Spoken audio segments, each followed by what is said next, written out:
أشهد أن لا إله إلا الله।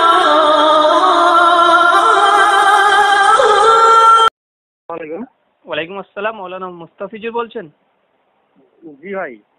আচ্ছা আচ্ছা, তো যাই হোক, আজকে গ্রুপে দেখলাম আপনার মার্দে মুজাহিদ গ্রুপে আপনি ছিলেন আজকে দুপুরের দিকে, না? জি জি, আমি দুপুরের দিকে ছিলাম। মানে আমি আগের নাম্বার, আব্বার নাম্বারটা চালাচ্ছি না, আমার নাম্বারে হোয়াটসঅ্যাপ খুলেছি। তো এই আমার মাদ্রাসায় ছিলাম, মাদ্রাসাতে বাড়িতে করলাম। আচ্ছা আচ্ছা, মাশাআল্লাহ। মানে ঈদের ছুটিতে চলে এসেছিলেন নাকি একদম? জি জি জি, ঈদের ছুটিতে চলে এসেছি। মাশাআল্লাহ। তো একটা বিষয় জানতে চাইছিলাম আর কি, যদি জানা থাকে বলবেন। জি। তো বলছিলাম যে আপনার কুরবানি, এটা কি উম্মতের জন্য ওয়াজিব না ফরজ না কি? কুরবানি সম্পর্কে আমি সঠিক বলতে পারছি না ভাই। কুরবানি আমি তো যতটা জানি, আমাদের মানে মসলা অনুযায়ী যে সাহেব নিসাব, মানে যার আর কি অর্থ অনুযায়ী একটা হিসাব আছে। তো ওই হিসাব অনুযায়ী মানে ওই সাহেব নিসাব ওই অর্থে যদি সে যদি মানে মালিক হয়, সেই মালিক হলে তাহলে তার কুরবানি তার উপরে ওয়াজিব। আচ্ছা আচ্ছা, এটা হানফি মাসলা, এটা তো সকলেই জানে। তো বিষয় হচ্ছে যে মানে ওয়াজিব হওয়ার জন্য কোনো দলিল আছে কি? কুরবানি ওয়াজিব এর জন্য কোনো দলিল? ওয়াজিব দলিল বলতে আপনি কিরকম দলিল চাইছেন? ধরুন আমি আপনাকে এখানে প্রশ্ন করি যে মানে কেউ কুরবানি করলো না, আমার সামর্থ্য আছে এবং কুরবানি করলাম না, আমার পরে কি ফতোয়া জারি হবে? মানে সাহেব নিসাব হয়ে কুরবানি জি করলো না, জি, আমার সামর্থ্য আছে, আমি করলাম না। ও, তো আমি তো ওইদিকে অতটা থাকি করিনি, তবে আমি যতটা জেনেছি আর কি, যে সাহেব নিসাব যদি কুরবানি না করে তাহলে সে অজিব তরফ করলো। মানে ওয়াজিব কেউ যদি তরক করে তার গুনাহ কি? জি জি জি, ওয়াজিব কেউ যদি তরক করে তার গুনাহ কি, মানে কি গুনাহ হবে? অজিব তরফ করলে কি গুনাহ আপনি বলুন? না, আমি তো জানতে চাইছি কেউ ওয়াজিবকে তরক করে দিল, তার গুনাহ কি হবে? অজিব তরফ করলে কি গুনাহ হয় বলুন আপনি? প্রশ্ন করছি আপনাকে আমি। না, আপনি তো জানেন এই বিষয়টা, আপনি তো আবার জিজ্ঞেস করছেন কেন? অজিব তরফ করলে কি গুনাহ হয় আপনি বলুন না। না, আপনি আজকে যে কিছু পোস্ট করেছিলেন যে হানফি মাসলা সবগুলো কোরআন সুন্নাহ দ্বারা প্রমাণিত, তো ওয়াজিব হওয়ার জন্য কোনো দলিল আছে? কি পোস্ট করেছিলেন আপনি অনেক বাস করছিলেন একটা ভাইয়ের সঙ্গে, 64-63 নাকি নাম্বার লাগছে। না না, আমি তো কিছু পোস্ট করিনি। তো আমি উনি কিছু ভয়েস করছিলেন অনেকগুলো। হ্যাঁ, অডিও করছিলাম। অডিও কি বলেছি আমি বলুন? হ্যাঁ, বলছিলেন যে বর্তমান আমাদের আহলে হাদিসদের যারা আছে, বিজর পাক, শুয়োর পাক, ইয়া পাক, অনেকগুলো বললেন। তারপরে বললেন যে আমাদের হানফি মাসলাতে এমন কোনো মাসালা নেই যেটা কোরআন সুন্নাহর বিপক্ষে। আমি এরকম কোনো অডিও করিনি অবশ্য। আমি ওই যে কি ভাই ওগুলো কি কথা বলছিল, আমি তাকে কিছু প্রশ্ন করেছিলাম যে আমি একটুখানি বলছি, মনে করে নেই। আমি সম্ভবত বলেছিলাম যে আপনাদের শায়েখরা যে সমস্ত কথাবার্তা বলছে যে রাসূলুল্লাহ গুনাহগার, এই সমস্ত বিষয়কে আপনারা দেখেন না বলে ভিডিও পোস্ট করেছিলাম। এইগুলো তো ব্যাপার। না না, অনেকগুলো অডিও করেছেন, সেখানে আহলে হাদিসকে কটূক্তি করেছেন। সে যাই হোক, সেটা পরে বিষয়, সে করলেন, ওটা আপনার নিজের বিষয়। আপনি যেটা করবেন সেটা আপনি ইনশাআল্লাহ কিয়ামতের মাঠে পাবেন। আমি যেটা করবো আমিও কিয়ামতের মাঠেই পাবো। তো বিষয় হচ্ছে যে বীর্য, আর আপনি আরেকটা কি যেন বলছিলেন যে হ্যাঁ যে মানে উটের পেশাব, গরুর পেশাব, এগুলো কি পাক না নাপাক? এগুলো তো আমাদের হানাফি মাযহাবে তো নাপাক। আচ্ছা, মানে কি দলিলের ভিত্তিতে? কি দলিলের ভিত্তিতে, তাই তো? জি। আপনার তাহলে আমার একটু কিতাব দেখতে হবে, মানে এই মুহূর্তে মতলবটা খেয়াল আছে, কিন্তু কি দলিলের ভিত্তিতে আমার দলিলটা খেয়াল নেই, বুঝলেন? আচ্ছা, আমি আপনাকে বলি, ইমামে আজম আবু হানিফা রাহিমাহুল্লাহ তিনি বলেছেন, কোন মুফতির জন্য এটা বৈধ নয় যে আমি যে কথা বলেছি তার দলিল না জেনে আরেক অপরকে বলা। এটা মাশহুর একটি উক্তি। না না, এটা তো আমি তো মুফতি নয়, তাই না? না না, আপনি যেহেতু মুফতি মানে কি ভাই, যে ফতোয়া দিচ্ছে, আপনি যেহেতু আহলে হাদিসের উপরে কটূক্তি করছেন। জি, আমি কি ফতোয়া দিয়েছি কি? না না, আমি বলি আপনাকে, আপনি যেহেতু আহলে হাদিসের উপরে কটূক্তি করছেন, যেদের নিকটে এটা পবিত্র, তো আমি সেই কারণে বলছি, তার মানে নিশ্চয়ই আপনার কাছে অকাট্য দলিল আছে, না হলে আপনি না তাহকিক করে কিভাবে কটূক্তি করেন? কোনগুলো তাহকিক করিনি বলুন? নিশ্চয়ই তাহলে আপনার কাছে পেশাব পাক না নাপাক এর বিষয়ে তাহকিক করার পরে তো আপনি কটূক্তি করছেন অপর বিপক্ষীয় দলকে। হ্যাঁ, এইটা আমার মশলাটা এটা জানা আছে বলেই আমি বলেছি, আমাদের হানাফি মাযহাবে এগুলো তো নাপাক, সেই জন্যই বলেছি যেগুলো। কি দলিল আছে তার পক্ষে? কি দলিল আছে? কিসের পক্ষে কি দলিল আছে? মানে যেটা পাক এর পক্ষে কি দলিল আছে? নাপাক পাক তো আপনারা বলেছেন। আমাদের কাছে আলহামদুলিল্লাহ আমাদের কাছে কোরআন সুন্নাহ দলিল আছে ভাই, আমরা আহলে হাদিস, কোরআন সুন্নাহ আমাদের দলিল। তো বিষয় হচ্ছে যে আমাদের নিশ্চয় দলিল আছে, তাই না? নিশ্চয়ই আছে। তো কি দলিল জানতে চাইছি, আপনি মানে বিশেষ করে কটূক্তি করছেন তাই। তাহলে আমাকে সময় দিতে হবে, তাই না? আচ্ছা আচ্ছা, জি শুনুন আমি আপনাকে বলি, একখানা দলিলও নেই, ঠিক আছে? বলুন। এই মর্মে কোনো দলিলই নেই, উটের পেশাব যে পাক না পাক এটা এই মর্মে কোনো দলিলই নেই। আপনাকে আমি দলিল কয়েকটি শুনিয়ে দিই। হ্যাঁ বলুন। আল্লাহ রসুল মোহাম্মদ সাল্লাল্লাহু আলাইহি সাল্লাম বলেছেন, সহিহ বুখারী কিতাবুত তাহরাত হাদিস নম্বর 267, আল্লাহ রসুল বিশেষ করে মূলত আপনার ওই উটের পেশাব, হ্যাঁ উটের পেশাব খেতে বলেছিল এবং আরোগ্য লাভের জন্য। আচ্ছা আচ্ছা। 1 নম্বর বিষয়। 2 নম্বর বিষয়, সাহাবীরা খেয়েছিল সেটা আরোগ্য পেয়েছিল। আব্দুল্লাহ ইবনে মাসউদের সূত্রে হাদিস বর্ণিত আছে হ্যাঁ যে আল্লাহ সুবহানাহু ওয়া তাআলা বলেছেন যে যে বিষয়কে আল্লাহ সুবহানাহু ওয়া তাআলা হারাম করেন সে বিষয়ের মধ্যে কোনো আরোগ্য নেই।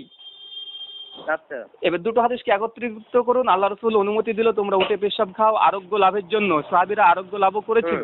আব্দুল্লাহ ইবনে মাসউদ বলেছে যে জিনিস আল্লাহ সুবহানাহু ওয়া তাআলা হারাম করে তার মধ্যে কোনো আরোগ্য নেই। তাহলে কেন আল্লাহ রাসূল খেতে বললেন? দুটোই সহিহ বুখারীর সহিহ হাদিস। 1 2 নম্বর, তার মধ্যে কোনো এক মিনিট ওই যে বললেন যে যে বিষয় আল্লাহ হারাম করেছেন সেই বিষয়ে কোনো আরোগ্য নেই, এটা কোন হাদিসে আছে? সহিহ বুখারী। সহিহ বুখারী বলুন তো, হাদিস নাম্বারটা আমি লিখে নিই একটু বলুন। সহিহ বুখারী। জি সহিহ বুখারী বলুন। তরজমাতুল বাব হাদিস নম্বর 4322। হাদিস নাম্বার 4322। আর বাবটা কি বলুন? বাব তরজমাতুল বাব, এটা হচ্ছে শুধুমাত্র অধ্যায় কায়েম করার পর হাদিসটা নিয়ে এসেছে আব্দুল্লাহ ইবনে মাসউদের সূত্রে। আপনার কথাটা একটু কেটে যাচ্ছে, এবার বলুন। এটা আব্দুল্লাহ ইবনে মাসউদের সূত্রে হাদিস, আপনি হাদিসটা দেখে নেবেন। এই হাদিসটা মাশহুর হাদিস, এটা সকলে জানে। আল্লাহ যে জিনিসের উপরে মানে হারাম করেছে তার মধ্যে কোনো আরোগ্য রাখেনি। একটু বাবটা বলুন তো, বাবটা কি? বাবটা আমার মনে পড়ছে না, ঠিক আছে? আর 4322, তাই তো? ঠিক আছে। জি। 2 নম্বর বিষয়, এখানে সুস্পষ্ট হয়ে তার মানে প্রমাণিত হয়ে গেল এই বিষয়টি। তারপরে আল্লাহ রাসূল কেন যদি নাপাক জিনিস হয়, ওই হাদিসটা ধরে নাই, ছেড়ে দেন, ওই হাদিসটা নাই। আল্লাহ রাসূল তো বলেছেন যে উটের পেশাব তোমরা খাও আরোগ্য লাভের জন্য। তো যদি নাপাক জিনিস আল্লাহ রাসূল খেতে বলবে। আচ্ছা।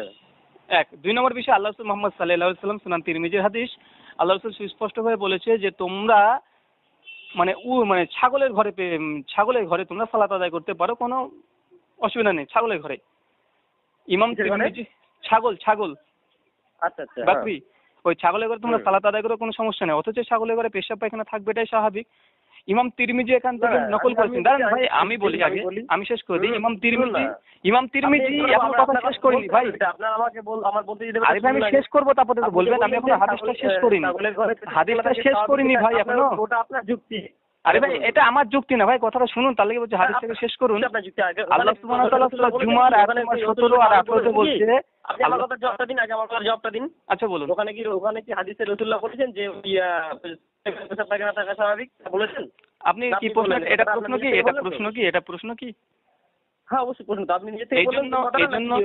এই জন্য আমি বলি যে আল্লাহ সুবহানাহু ওয়া তাআলা পবিত্র কোরআন সূরা জুমার আয়াত নম্বর 17 আর 18 বলছে যখন কেউ কথা বলে সেই কথাটা খুব মনোযোগ সহকারে শুনো, তারপরে যেটা সঠিক মনে করো সেটাকে গ্রহণ করো।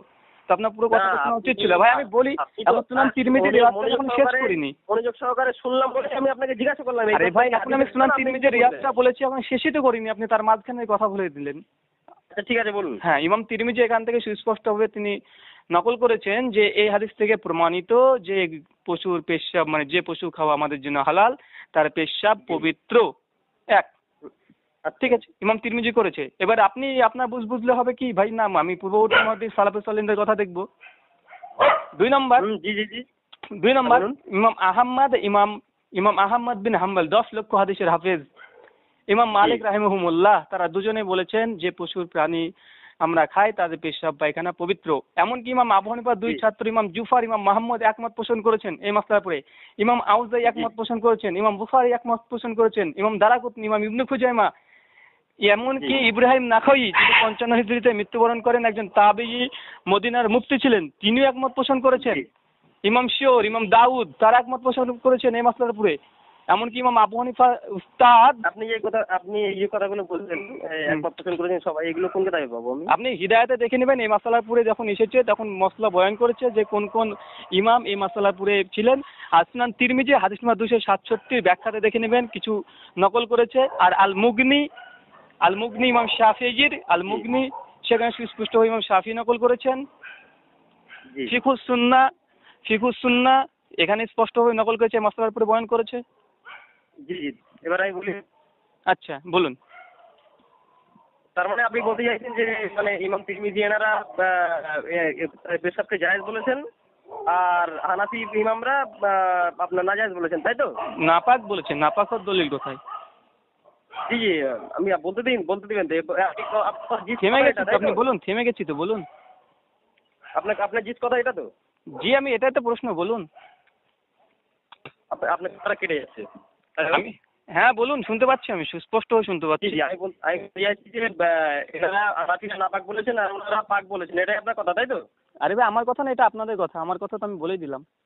আপনার কথা কি বললেন? আমার কথা আমি পাক, তার জন্য আমি দলিল দিলাম। আপনি নাপাক বলছেন, আপনার দলে দলিল উপস্থাপন করতে না না, হবে। আপনার কথা পাক নয়, আপনি কারোর কথাকে নকল করছেন, তাই না? অবশ্যই আমি সালাফি সলিনের কথা তো নকল করবো। জি, নকল করছেন। তো কথা হলো, আপনি আগের দিন বলেছিলেন যে ফরুয়াতি মাসলা মাসাইলে ইখতিলাফ হওয়াটা এটা মানে ইহতিয়াত করতে গিয়ে একটা ভুল হলে একটা মানে ভুল হলে একটা সব, আর সঠিক হলে দুটো সব। তো এর মধ্যে তো ইহতিয়াতি ব্যাপার, এটা আপনি কেন? আলহামদুলিল্লাহ সুম্মা আলহামদুলিল্লাহ, আমি আমার কথা দায়ী থাকলাম। তবে এই ফুরতি মসলা নিয়ে কাউকে কটূক্তি করা, এটা কার জন্য বৈধ ভাই? আপনি করেছেন, আমরা করেছি কোনো সময় না না, কটূক্তি করা? শুনুন, আপনার সঙ্গে আমার কথাটা হচ্ছে আলাদা বিষয়। আর উনি ওখানে যে ছেলেটা কথা বলেছিল না না, আমি সেটা না ভাই, আমি সে বিষয় না ভাই। আপনি হোয়াটসঅ্যাপ খুলুন, ফেসবুক খুলুন, যে কোনো বিশেষ করে হানাফি ভাইদের কিতাব খুলুন, তারা সুস্পষ্টভাবে নিষ্পষ্টভাবে যদি আহলে হাদিসের কাছে কুকুরে পেশাব খাওয়া যায় যায় যায় যায় যায় মানে বলে চলে আসে ভাই, এটা তাহলে কটূক্তি হচ্ছে। ইস্তেহাদি মাসলা পড়ে কটূক্তি কেন আসবে? আপনারা আগে কটূক্তি করেছেন ভাই। কোথায় করেছি? এমন একটা ভিডিও আপনি দেখাতে পারবেন? ওখানেই দেখান। ওখানে ওই ছেলেটা কি আমাদের মসলা সম্পর্কে কি একটা কটূক্তি করেছিল বলেই ও জবাবে আমি ওটা বলেছি। আরে ভাই, আপনাকে বলি যে মূলত যেহেতু দলিল এখানে উপস্থাপন এখানে আমরা করে দিচ্ছি, তারপরে কটূক্তি করার কি আছে? আর এখানে যেহেতু জমহুর মুহাদ্দিসগণ এবং সালাফ, এমনকি ইমাম আবু হানিফার দুটো উস্তাদ, ইমাম আবু হানিফার দুই উস্তাদ আমাদের সঙ্গে মত পোষণ করেছেন, তার দুই ছাত্র মত পোষণ করেছেন। তারপরে যেহেতু কটূক্তি করে পরোক্ষভাবে ওইসব মুস্তাহিদ ইমামের পুরে চলে যাচ্ছে ভাই। আপনি একটু বললেন জামহুর উলামা কি বোঝাচ্ছে আপনি বলুন তো? বলুন। 4 ইমামের মধ্যে 2 ইমাম একমত, ইমাম আবু হানিফার 2 উস্তাদ একমত, ইমাম আবু হানিফার 2 ছাত্র একমত, আব্দুল ইবনে মুবারক তিনিও একমত। মানে 3 জন ছাত্র হয়ে যাচ্ছে, বিশেষ করে আব্দুল ইবনে মুবারককে ধরলে। তো এখানে 3 জন শুধুমাত্র মাযহাবে আরবা থেকে আমরা 5 জনকে পেয়ে যাচ্ছি। তারপরে আমরা তাবি পেয়েছি, ইব্রাহিম নাখাউইকে পেয়ে যাচ্ছি, যিনি তাবেই। তারপরে আমরা পেয়ে যাচ্ছি ইমাম তিরমিজি, মুহাদ্দিসদের মধ্যে ইমাম তিরমিজি পেয়ে যাচ্ছি, ইমাম ইবনে খুজাইমা পেয়ে যাচ্ছি, ইমাম ইবনে হিব্বান পেয়ে যাচ্ছি। ইমাম ইবনে হিব্বান তো পরিষ্কারভাবে বাপ ক্যাম করেছে, যেসব প্রাণীর মাংস খাওয়া হালাল, তার এই পেশাব পায়খানা সেগুলো পবিত্র, এটা তো বাপ ক্যাম করে ফেলেছে ইমাম ইবনে হিব্বান। তো আপনাকে এতক্ষণ নাম বলে ইমাম আজজাইর কথা বললাম, ইমাম শিওর, ইমাম দাউদ।